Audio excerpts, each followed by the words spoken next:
Драконовские санкции США против России, которые перевернут мир. Стали известны даты, счет пошел на часы. США и Европа снимают санкции. Кто удостоился поблажек и почему? Исторический поворот. Все подробности. Путин попал под атаку дронов. Жуткие подробности и то, что скрыли от глаз общественности. Информация от источников в Кремле. Планета под угрозой. Землю окружают силы, которые мы не контролируем. Обзор событий в мире. И многое другое. Самые важные и срочные новости, эксклюзивные подробности. Вы смотрите информационный выпуск «Нехта». Оперативно о событиях в России, Беларуси, Украине и мире. Раньше и понятнее других. Все, что нужно знать сегодня. Все свершилось. Сенат США может начать рассматривать законопроект о драконовских санкциях против России уже на следующей неделе, заявил Линдси Грэм во время пресс-конференции в Киеве. Я не верю, что Россия заинтересована в мире. Пока мы говорим, они стягивают войска к украинской границе для возможного наступления летом или осенью. Все их разговоры о мире – это попытка затянуть переговорный процесс. Законопроект направлен против партнеров России и предусматривает драконовские санкции. Если вы продолжите закупать дешевую нефть у Путина, топливо для его военной машины, то все ваши товары, поступающие в США, будут обложены 500% пошлиной. По словам Грэма, проект готовы поддержать 82 сенатора обеих партий из 100. Но может ли он пройти без отмашки Трампа? Сам президент США сказал накануне, что проект якобы еще даже не видел. Несмотря на многочисленные призывы о перемирии, Москва продолжает атаки по всему фронту. Накануне продолжился обстрел территории Украины шахедами и управляемыми бомбами. Ударом подверглись Запорожская, Херсонская, Сумская и Харьковская области. В результате очередные разрушения, раненые и убитые, в том числе 9-летняя девочка.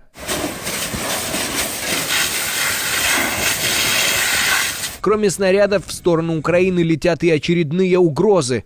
Останутся и без Днепропетровска, без Сум, без Харькова и без Одессы с Николаева. Продолжаются и наземные атаки. Правда, видео от канала Супернова заставляет сомневаться в громких заявлениях Путина и Медведева о десятках тысяч россиян, штурмующих военкоматы для подписания контрактов. В бой за русский мир идут наемники из самых экзотических стран. Мухаммадиан Хатиби, Иран. Ладно. Мутай Феликс, 28, Кения. Меня зовут Сум Чанджа, мне 20 лет. Я с Китая. Аумар Меркado Farley Дамьян, Колумбия. Новая версия сказки о богатеньком Буратино и золотом ключике. Только тут этот предмет символизирует скорее то, что заветная дверь для героя теперь закрыта. В Белом доме прошли торжественные проводы Илона Маска с должности руководителя Департамента эффективности правительства, где он наломал немало дров и, говорят, был неэффективен. Илон на самом деле не уходит. Он будет приходить и уходить. У меня есть ощущение, что это его дело, и я думаю, что он еще сделает много чего. С приходом в Белый дом Маск сразу же взялся за дело, заказав рукава. Правда, сомнительная деятельность предпринимателя на госслужбе, его высказывания и жесты разозлили миллионы, вызвав протесты и бойкот Теслы по всему миру. В итоге компания и сам Маск понесли огромные финансовые потери.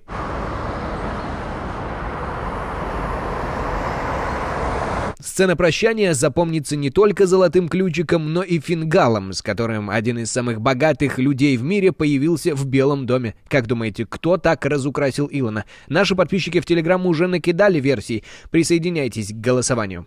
Лидирует в вопросе акционеры Тесла, а также одна из девушек, которым он пишет в X с предложением зачать ребенка.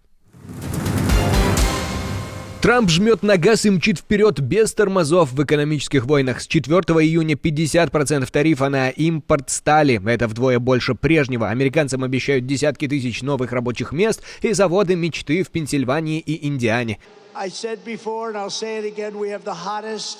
Я уже говорил и скажу еще раз, у нас сейчас самая жаркая страна. Всего за 4 месяца. Хотя на самом деле надо считать с 5 ноября. С тех пор у нас была величайшая победа на выборах. Говорят, за последние 129 лет. Самые значимые выборы за 129 лет. Но есть и обратная сторона. Подорожают дома, машины и стройка, а Канада уже бьет тревогу. Это ударит по всем. Экономика на грани перегрева, и Трамп жмет на нее изо всех сил. И не только на нее. Говорит, не чувствует жалости никому, даже к дедушке Джо из-за его болезни. Ведь тот якобы причинил слишком много вреда своим политическим оппонентам. Если вам жаль его, не надо. Он жестокий. То, что он сделал со своим политическим оппонентом и со всеми, кому навредил, он навредил многим людям, поэтому мне его совсем не жаль. Исторический разворот после десятилетий изоляции. США и ЕС окончательно сняли санкции с Сирии. В конце мая 2025 года произошел беспрецедентный сдвиг в международной политике. Мир увидел то, что еще недавно казалось невозможным. США и ЕС одновременно объявили о снятии большинства санкций с Сирии. 13 мая Дональд Трамп проводил первую за 25 лет встречу с сирийским лидером, лично пожал руку в Эр-Рияде бывшему полевому командиру группировки ХТШ Ахмаду Аль-Шараа, пришедшему к власти после свержения режима Асада. А 28 мая ЕС официально поддержал новое правительство, открыв транзакции, разморозив счета и выделив 2,5 миллиарда евро на восстановление. Сирия возвращается в глобальную политику, и это момент, который может изменить расстановку сил на всем Ближнем Востоке. В России же другие силы рассказывали о мудром и сильном Путине, попавшем в эпицентр атаки украинских дронов. Напомним, что Минобороны сообщала об этом несколько дней назад. Издание The Moscow Times опросило 4 источника в правительстве и администрации президента. Все они единодушны. Это спектакль, придуманный силовиками, а цель простая. Россияне, родные, смотрите, сам президент Путин страдает, мучается и даже рискует собственной жизнью. Ваши проблемы мелочи, нужно сжать зубы и потерпеть. Собеседники издания утверждают, Путин не стал бы так рисковать, а его охрана предпринимает запредельные меры для обеспечения безопасности хозяина Кремля. Реальная система безопасности президента России устроена куда сложнее. В любой поездке участвуют сотни офицеров службы безопасности президента, ФСБ, Росгвардии, МВД и других структур. Используется спецтехника, дублирующая колонны машин, параллельные маршруты, дополнительные самолеты, имитирующие полет Путина, чтобы никто не мог знать, в каком из них находится и куда направляется российский президент. Интересно, куда делся тот Путин, который нырял в прорубь, летал со стерхами? Что думаете? Что думают боты, защищающие вождя? Ждем всех в комментариях. Инфляция для бедных в России вдвое выше официальной. Пока власти бодро отчитываются о снижении инфляции, в реальности все иначе. Специальный центр, связанный с братом министра обороны Белоусова, подсчитал. Цены на базовые нужды, еду, лекарства, коммуналку и транспорт выросли на 20% и больше. Это и есть инфляция для бедных не по айфонам, а по хлебу и таблеткам. И она вдвое больше, чем официальные цифры Росстата. А пока на графиках все красиво, миллионы россиян беднеют каждый день.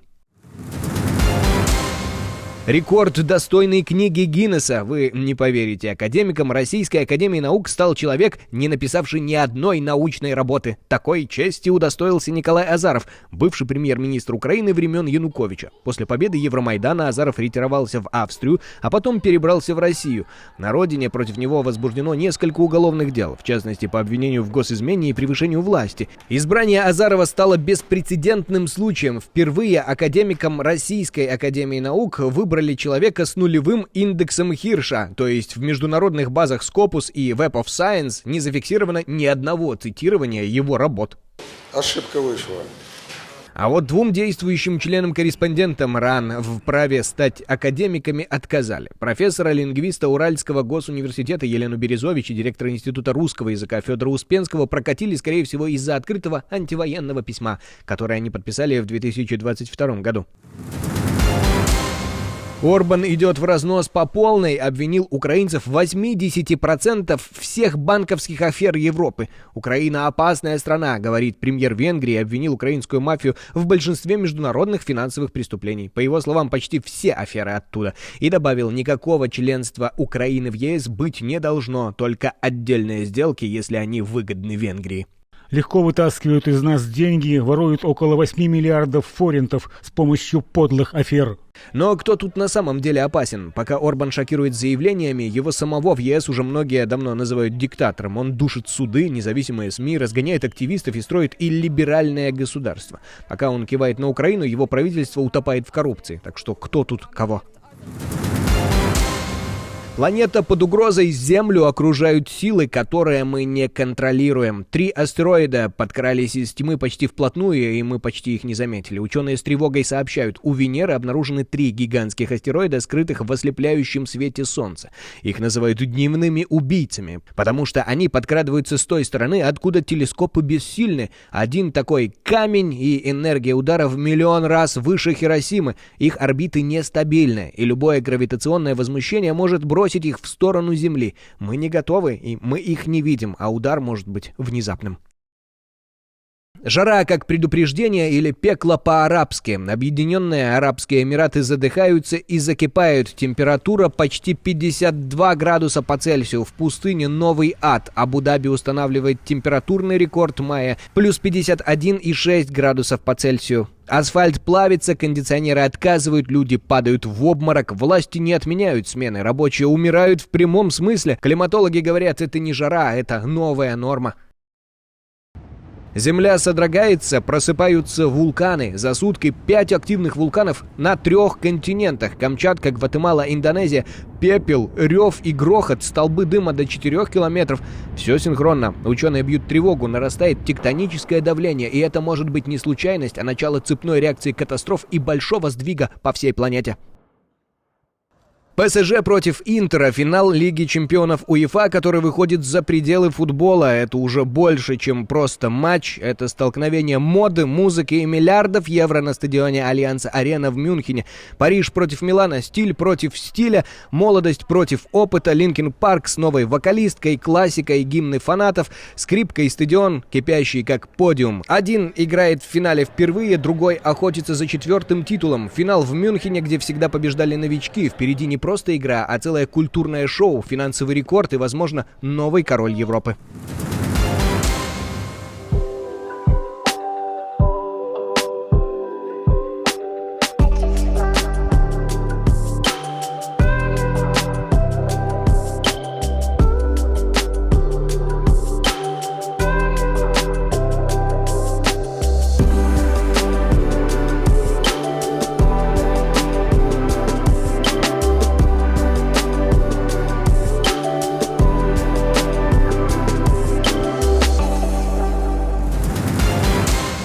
Отдельное спасибо, что досмотрели до конца. Спасибо за доверие. Жду ваших развернутых комментариев, лайков и репостов. Это важно для того, чтобы нас становилось больше. На этом пока все. До новых встреч и хороших вам новостей.